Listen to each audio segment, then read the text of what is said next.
Hello everyone, welcome back to my YouTube channel. तो आज day 3 है हमारी कुबरनेटिस सीरीज का। आज हम लोग बात करने वाले हैं कुबरनेटिस नेम स्पेसेस के बारे में। तो नेम स्पेसेस एक बहुत इंपॉर्टेंट कॉन्सेप्ट है हमारे कुबरनेटिस में, और ये आप generally day to day life में भी इसको देखेंगे जब भी हम लोग कुबरनेटिस पे काम करेंगे, क्योंकि ये बहुत इंपॉर्टेंट रोल प्ले करता है। तो चलिए देखते हैं कौन सा रोल बेसिकली प्ले करता है। तो जनरली नेम स्पेसेस का यूज़ हम लोग करते हैं आइसोलेशन के लिए। आइसोलेशन मतलब क्या हुआ? फॉर एग्जांपल हमारे पास एक सिंगल कुबरनेटिस क्लस्टर है। अब उस क्लस्टर को मल्टीपल टीम्स या मल्टीपल डिपार्टमेंट्स उस क्लस्टर को यूज़ कर रहे हैं। तो अगर वो लोग सिर्फ डायरेक्ट उस कुबरनेटिस क्लस्टर को यूज़ करेंगे तो आपके पास मल्टीपल टीम्स का और मल्टीपल डिपार्टमेंट्स के रिसोर्सेस होंगे, तो उनको मैनेज करना बहुत इशू, मतलब उनको मैनेज करने में बहुत प्रॉब्लम होगी, क्योंकि हो सकता है कि आपके पास 100 200 300 400 कितने भी पॉट्स हो सकते हैं, तो उनको आप मैनेज नहीं कर पाओगे। और वो कंफ्यूजन भी क्रिएट करें कि भाई ये किस टीम का है, ये किस टीम का है। तो इसलिए नेम स्पेसेस का हम लोग यूज़ करते हैं उन रिसोर्सेज को आइसोलेशन करने के लिए। अब कैसे करते हैं बेसिकली? फॉर एग्जाम्पल हमारे पास एक मेन कुबरनेटिस क्लस्टर है, तो नेम स्पेसेस क्या करता है बेसिकली? हम लोगों को उस मेन कुबरनेटिस क्लस्टर के अंदर एक पर्टिकुलर स्पेस दे देता है हमारी टीम के लिए। कैसे? मतलब इसको बोल सकते हैं कि एक छोटा सा मिनी कुबरनेटिस क्लस्टर क्रिएट कर देता है मेन क्लस्टर के अंदर ही हमारा। तो नेम स्पेसेस से क्या हो गया? हमने फॉर एग्जांपल हमारी डेप टीम है, तो हमने एक डेप टीम के लिए नेम स्पेस बना दी। अब उस नेम स्पेस पे सिर्फ हमारी डेप टीम को एक्सेस होगी। तो जो भी रिसोर्सेज क्रिएट होंगे डेप टीम के द्वारा वो सारे डेव नेम स्पेसेस में जाएंगे। सिमिलरली हमारे पास टेस्ट है, यूएटी है, या डिपार्टमेंट वाइज है, जो भी नेम स्पेसेस हैं तो उनके रिसोर्सेज उस पर्टिकुलर नेम स्पेस में रहेंगे। तो यहाँ पे क्या हो गया? हमारे रिसोर्स ऑर्गेनाइज हो गए। और फिर एक्सेस की बात करें कि जो टीम कि जो नेम स्पेस है सिर्फ उस टीम को उस पर्टिकुलर नेम स्पेस पे एक्सेस रहेगा रिसोर्सेज को क्रिएट करने के लिए। बाकी दूसरी नेम स्पेसेस पे वो रिसोर्सेज क्रिएट नहीं कर पाएंगे। तो ये बेनिफिट मिल जाता है हमारा नेम स्पेसेस को यूज़ करने का। अब इस एग्जाम्पल जैसे समझ लेते हैं। जैसे एक हमारे पास एक बड़ा कुबरनेटिस क्लस्टर्स है हमारी कंपनी का फॉर एग्जांपल। अब इस क्लस्टर को मल्टीपल टीम्स यूज़ करने वाली हैं, तो उनके रिसोर्सेज को आइसोलेट करने के लिए हम लोग नेम स्पेस क्रिएट करते हैं। जैसे एक नेम स्पेस हम लोगों ने बना दिया मार्केटिंग टीम के लिए, एक नेम स्पेस बना दिया डेवलपमेंट के टीम के लिए, ऐसे एक और नेम स्पेस बना दिया। तो इससे क्या हुआ? मार्केटिंग टीम के जो भी रिसोर्सेज होंगे वो सेपरेट हो गए। इस डेवलपमेंट टीम के जो भी रिसोर्सेस हो गए वो डेवलपमेंट नेम स्पेस में हो गए। तो यहाँ पे रिसोर्सेस को आइसोलेट कर दिया। तो अब हम इन रिसोर्सेस को बहुत इजीली मैनेज कर सकते हैं, क्योंकि हमें पता है कि भाई अगर ये पॉट इस नेम स्पेस का है तो हमें इस पर्टिकुलर नेम स्पेस पे ही फोकस करना है। ठीक है, तो इससे क्या है, ऑर्गेनाइजेशन और मैनेजमेंट हमारे रिसोर्सेज का बहुत ईजी हो जाता है। अब यहाँ पे why do we need namespaces? तो पहला तो हम लोगों ने देखा भी आइसोलेशन के लिए और ऑर्गेनाइजेशन के लिए, ये दो पॉइंट्स हम लोगों ने ऑलरेडी डिस्कस कर लिए। ठीक है, अब बात करते हैं रिसोर्स लिमिट्स की। तो हम लोग अपनी जब भी कोई भी कुबरनेटिस क्लस्टर हम लोग क्रिएट करते हैं तो बहुत सारा रिसोर्सेस लाइक रैम, सीपीयूज हम लोगों को उसको देना होता है। तो उसमें क्या है कि हम लोग डिवाइड कर सकते हैं कि हाँ इतनी रैम इतना सीपीयू हमारी इस नेम स्पेस को जाएगा। तो रिसोर्स का हम लोग सेपरेट कर सकते हैं रिसोर्सेज को नेम स्पेसिस वाइज। तो उससे क्या है, जो यूटिलाइजेशन है हमारे रिसोर्सेज का वो अच्छा हो जाएगा। फॉर एग्जाम्पल हमारी डेव नेम स्पेस को फॉर एग्जाम्पल 4 GB रैम चाहिए।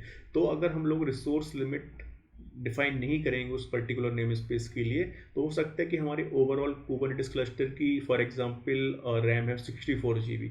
तो वो पूरा का पूरा 64 GB अगर उसको रिक्वायर्ड हुआ तो वहाँ से कंज्यूम कर लेगा। अदरवाइज हम लोग जो रिसोर्स लिमिट डिफाइन करेंगे उस पर्टिकुलर रिसोर्स लिमिट में ही हमारी एप्लीकेशन काम करेगी। दूसरा बेनिफिट मिल जाता है एक्सेस कंट्रोल का।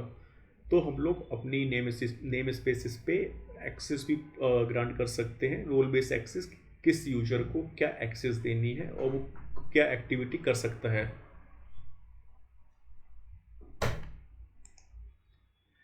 तो हमारे पास ऑलरेडी कुछ डिफ़ॉल्ट नेम स्पेसेस रहती हैं जब हम लोग कुबरनेटिस क्लस्टर को क्रिएट करते हैं। तो ये 4 नेम स्पेसेस हम लोगों को बाई डिफ़ॉल्ट मिलती हैं। Default, cube system, cube public and cube note lease. तो ये जो क्यूब सिस्टम, क्यूब पब्लिक और क्यूब नोड लीज हैं, ये हमारी सिस्टम नेम स्पेस होती हैं, या बोल सकते हैं कुबरनेटिस क्लस्टर का जो मेन कंपोनेंट्स होता है, मेन कंट्रोल प्लेन जो कंपोनेंट्स होते हैं उनके लिए यूज़ होती हैं। और जो भी हम लोग रिसोर्सेज क्रिएट करते हैं वो हमारी डिफ़ॉल्ट नेम स्पेस में जाते हैं, अगर हम लोग नेम स्पेसेस यूज़ नहीं कर रहे हैं तो। ठीक है, इसको हम लोग कभी डेमोन्स्ट्रेशन में देखेंगे तो और अच्छे से क्लियर होगा ये। अब कुछ टिप्स और बेस्ट प्रैक्टिसेस हैं हमारे नेम स्पेसेस के लिए। तो avoid using only the default name space. तो इसका मतलब क्या है भाई, हमें हर एक रिसोर्स के लिए डिफ़ॉल्ट नेम स्पेस क्रिएट नहीं करना है, हमें प्रोजेक्ट वाइज या टीम वाइज हमें नेम स्पेसेस क्रिएट करनी है। उस अकॉर्डिंग जिस भी टीम का, जिस भी इन्वायरमेंट के लिए हम लोग नेम स्पेस क्रिएट कर रहे हैं, तो वो रिसोर्सेस उसी पर्टिकुलर नेम स्पेस के अंदर ही क्रिएट होने चाहिए। Communication across name space. अब बात आती है कि चलो हमारे पास दो नेम स्पेस है, फॉर एग्जांपल वेब सर्वर का अलग नेम स्पेस है, डेटाबेस सर्वर्स का अलग नेम स्पेस है। तो जो रिसोर्सेज हो गए वो हमारे सेग्रीगेट हो गए दोनों नेम स्पेसेस के बीच में। तो क्या दोनों नेम स्पेसेस के बीच में हम लोग हमारे जो पॉड्स हैं वो कम्युनिकेट कर पाएंगे? हाँ, हम लोग क्रॉस कम्युनिकेशन सेटअप कर सकते हैं with the fully qualified name की हेल्प से। तो जैसे यहाँ पे एग्जांपल है my services dot my namespace dot S B C dot cluster dot local. तो ये फुल्ली क्वालिफाइड नेम हम लोग यूज़ करके दो नेम स्पेसेस के बीच में कम्युनिकेशन सेटअप कर सकते हैं। अगला है group related resources, like keep related resources like apps और teams in their own name space. तो ये ऑलरेडी हम लोगों ने डिस्कस कर लिया है इस पॉइंट को। ठीक है, अब चलते हैं डेमोन्स्ट्रेशन पे। ठीक है, तो हम अपने विजुअल स्टूडियो कोड पे चलते हैं। तो इसके लिए भी मैंने ऑलरेडी गिटहब पे एक फोल्डर है हमारा डे 3 करके, जहाँ पे आपको सैम्पल पॉड डेफिनेशन फाइल मिल जाएगी एंड इंस्ट्रक्शंस मिल जाएंगे यहाँ पे। ठीक है, तो हम लोग चलते हैं अपने विजुअल स्टूडियो कोड पे। हम लोग एक सिंपल सी पहले pod.ml फाइल बना लेते हैं। ठीक है, और उसके पहले हम लोग पहले वेरीफाई कर लेते हैं हमारे पास कौन कौन सी नेम स्पेसेस ऑलरेडी हैं। kubectl get name spaces. ठीक है, तो हमारे पास बाय डिफ़ॉल्ट 1 2 3 4 नेम स्पेसेस है। तो हम लोग जो भी डिफ़ॉल्ट रिसोर्सेज क्रिएट करेंगे, मतलब अभी जो भी रिसोर्सेज क्रिएट करेंगे वो हमारे डिफ़ॉल्ट नेम स्पेस में जाएगा। ठीक है, उसको वेरीफाई करने के लिए हम लोग क्या करते हैं, हम लोग पहले एक सिंपल सी पॉड डेफिनेशन क्रिएट कर लेते हैं। तो हम लोग यूज़ करेंगे API वर्जन, फिर यहाँ पे काइंड, यहाँ पे करेंगे पॉड और मेटा डेटा। यहाँ पे नाम दे देंगे, फॉर एग्जांपल दे दिया हम लोगों ने डेमो ऐप। अब यहाँ पे स्पेसिफिकेशन, यहाँ पे कंटेनर का नाम भी चलो हम लोग डेमो ऐप दे देते हैं। अब बात आती है इमेज की, तो इमेज हम लोग फिर यहाँ पे भी nginx की इमेज यूज़ कर लेते हैं एंड लेटेस्ट। ठीक है, अब आती है बात पोर्ट की।